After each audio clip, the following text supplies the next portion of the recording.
طواف صرف خانہ کعبہ کا ہے، اس کے علاوہ یعنی یہ عبادت ہی یہاں ہے اور کہیں نہیں، اور یہ خاص عبادت ہے طواف کرنا، اسی لیے اس کے احکامات ہیں، خاص نیت کے ساتھ، طہارت کے ساتھ اس طواف کی عبادت کو ادا کیا جاتا ہے۔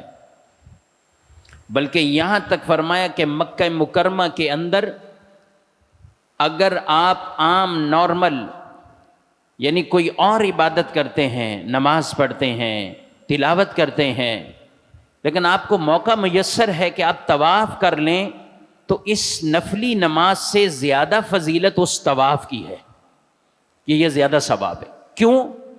کیونکہ یہ عبادت آپ دنیا میں کسی جگہ نہیں کر سکیں گے، یہ صرف یہیں ہوگی۔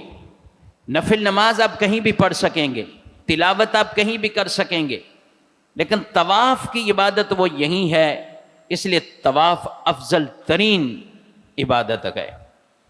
اور جن دنوں میں عمرے کرنے بالکل جائز ہوتے ہیں، عمرہ کریں، تو نفلی طواف سے زیادہ فضیلت عمرہ کرنے کی ہے، کہ جس کو طاقت اتنی ہے زیادہ سے زیادہ عمرے کر سکتا ہے، تو نفلی طواف سے فضیلت زیادہ عمرے کی۔ لیکن جتنی سہولت ہو، جیسے آدمی عمرے سے فارغ ہوا، ٹھیک ہے، نفلی طواف، تلاوت، نماز جو بھی عمل کرتے رہیں گے وہ تو ثواب ہی ثواب ہے۔